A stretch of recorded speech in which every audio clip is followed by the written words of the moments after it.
샬롬, 이글스필드 가족 여러분, 간밤에도 평안하셨습니까? 주님께서 주신 새날입니다. 오늘도 좋으신 주님의 평강이 여러분의 마음과 생각을 주장하시기를 바랍니다.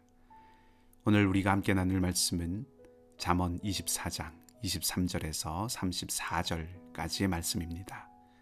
잠언 24장 23절에서 34절까지의 말씀입니다.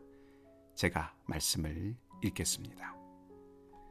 이것도 지혜로운 자들의 말씀이라. 재판할 때에 낯을 보아주는 것이 옳지 못하니라. 악인에게 네가 옳다 하는 자는 백성에게 저주를 받을 것이요 국민에게 미움을 받으려니와 오직 그를 견책하는 자는 기쁨을 얻을 것이요 또 좋은 복을 받으리라. 적당한 말로 대답함은 입맞춤과 같으니라. 내 일을 밖에서 다스리며 너를 위하여 밭에서 준비하고 그 후에 내 집을 세울지니라. 너는 까닭 없이 내 이웃을 쳐서 증인이 되지 말며 내 입술로 속이지 말지니라. 너는 그가 내게 행함 같이 나도 그에게 행하여 그가 행한 대로 그 사람에게 갚겠다 말하지 말지니라.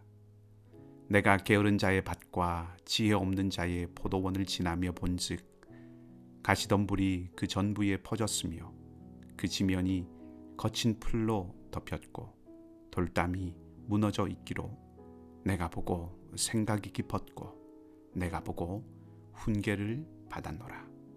네가 좀 더 자자, 좀 더 졸자, 손을 모으고 좀 더 누워 있자 하니 내 빈궁이 강도같이 오며 내 곤핍이 군사같이 이르리라. 아멘.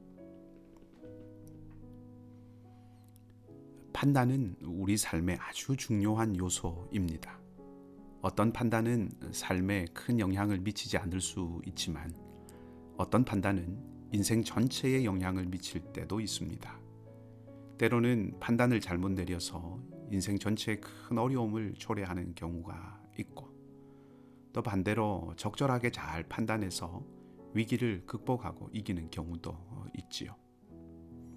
그래서 판단을 내려야 하는 사람은 제대로 판단하려고 애를 쓰고 판단을 받는 사람은 어떻게 하든지 유리한 판단을 얻어내려고 이래저래 영향력을 미칠 수 있는 길을 찾곤 합니다. 특히 재판과 같은 경우에 증거를 두고 양쪽이 합법적인 틀 안에서 서로 다투면서 재판하는 자에게 영향을 미치려고 하는 그런 모습들이 많이 있는데 그것도 판단받는 사람이 어떻게든 유리한 판단을 얻어내려고 하는 그런 행위이겠죠. 오늘 본문 23절에서 25절은 정의로운 판결에 대한 이야기이고 26절과 27절은 상황에 따른 바른 말과 행동은 무엇인가 하는 것을 말해주고 있고 28절과 29절은 반대로 그릇된 말과 잘못된 행동은 무엇인가 하는 것에 대해서 가르치고 있고 30절에서 34절 말씀까지는 어떤 밭과 포도원을 보고 생각하고 또 판단하게 된 것에 대해서 말하고 있습니다. 그러니까 전체적으로 오늘 본문의 말씀을 보면 이 판단이라는 것과 연결지어 생각해 볼 수 있는 그런 지혜들입니다. 우선 재판에서 어떻게 판단해야 정의로운 판결을 내릴 수 있는가를 말하고 있는데 법은 정의롭게 집행되지 않으면 가장 악독한 폭력이 될 수 있다는 말이 있을 정도로 법과 정의는 뗄래야 뗄 수 없는 관계에 있는 것입니다. 23절에서 25절까지를 보면 불공정한 판결을 내리지 않기 위해서는 무엇보다 낯을 보아주지 않아야 한다고 말합니다. 낯을 보아주는 것은 친밀함에 휘둘리는 모습을 말합니다. 편파적이라는 뜻이지요. 공정한 재판을 위해서는 편파적이지 않아야 한다는 것입니다. 관계가 아니라 행위를 보아야 한다는 것이지요. 악인에게 네가 옳다고 판단하는 것도 낯을 보아주는 것과 연결된 행동일 수 있습니다. 정확한 사실관계에 기초한 것이 아닌 판단이라는 것입니다. 그렇게 판단해서는 안 된다는 것을 말하고 있죠. 그러니까 23절에서 25절 말씀까지 지극히 상식적인 판단에 대한 권면입니다. 그런데 여기서 한 가지 눈여겨볼 만한 표현이 있습니다. 악인에게 네가 옳다 하는 자는 백성에게 저주를 받게 될 것이라, 이렇게 말하고 있는 것입니다. 악인에게 편파적으로 판결하면 하나님이 벌을 내리신다고 해야 할 것 같은데, 오늘 잠언은 백성에게 저주를 받게 된다고 말하고 있습니다. 이 말은 판결의 정의로움은 보편 타당함을 지녀야 한다 하는 뜻입니다. 다시 말하면 정의는 공동체 안에서 모든 사람들에게 받아들여지는 것이라는 특징을 가진다는 것을 말해줍니다. 26절에서 적당한 말은 바른 말, 정직한 말을 뜻합니다. 바르고 정직한 말이 신뢰를 만든다는 것을 알려주는 것이지요. 27절은 우선순위를 어떻게 결정해야 하는지를 잘 판단하라는 말씀입니다. 네 일을 밖에서 다스리고 너를 위하여 밭에서 준비하고 그 후에 네 집을 세우라는 말의 뜻은 이렇게 생각해 볼 수 있습니다. 농경사회에서 밭은 밭, 들판을 의미합니다. 그러니까 밭에서 하는 일은 생계를 위한 최우선적인 일이지요. 집을 아무리 잘 지어 놓는다고 해도 밭이 엉망이면 내일을 보장받을 수 없습니다. 생계를 보장받을 수 없습니다. 따라서 밭일을 잘하는 것과 집을 잘 짓는 것 중에 우선순위는 당연히 밭일을 잘하는 것입니다. 이 또한 지극히 상식적인 판단력을 요구하는 권면이죠. 28절과 29절은 이 앞의 경우들과는 반대로 무엇을 하지 말라 하는 그런 부정적인 내용을 담고 있습니다. 무엇을 하지 말아야 합니까? 첫 번째는 타당한 이유 없이 이웃을 위해서 불리한 증인이 되지 않아야 한다고 말합니다. 이는 거짓 증인이 되지 말라는 권고라고 할 수 있습니다. 두 번째는 그가 행한 대로 그 사람에게 갚겠다고 하지 말라고 합니다. 이 말씀은 눈에는 눈, 이에는 이라는 성경의 가르침과 대립되는 것처럼 보입니다. 그러나 이 말씀은 그런 뜻이라기보다는 개인적인 보복, 개인적인 복수를 금하는 명령이라고 할 수 있습니다.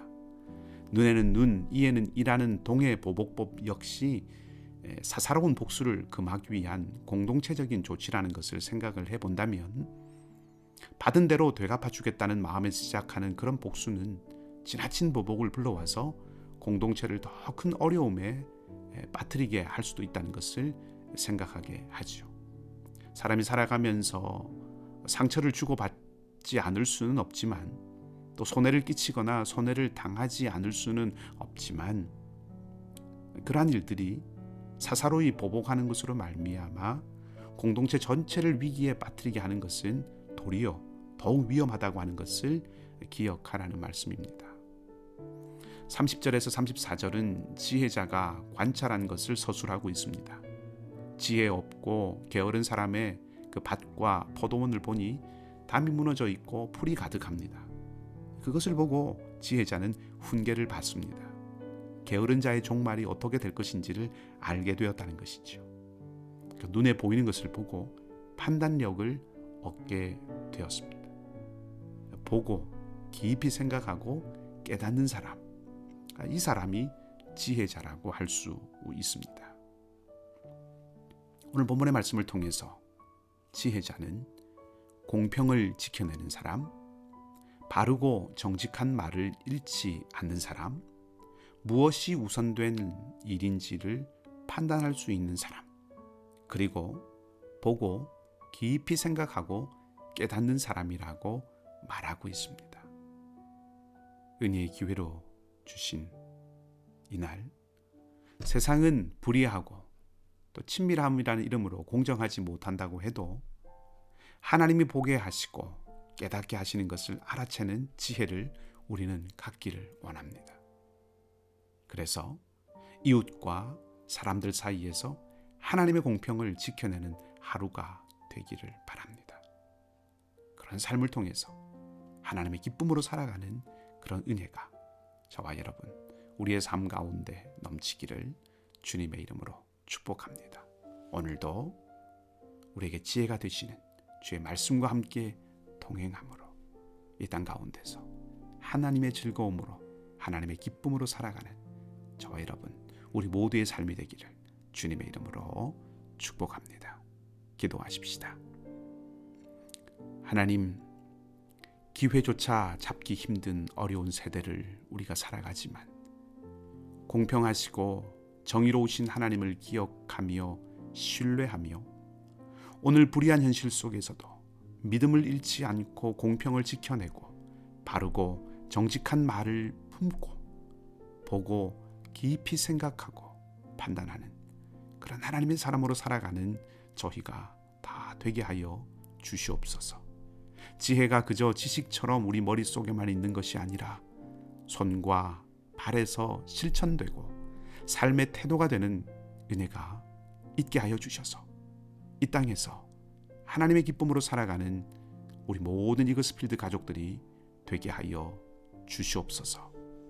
상록회 어르신들의 건강을 지켜주시고 자녀들의 삶과 미래를 인도하시며 모든 연약한 형제 자매들의 자리를 붙들어 주시고 함께 해주시기를 간절히 바라고 좋으신 우리 주님 예수 그리스도의 이름으로 기도하옵나이다.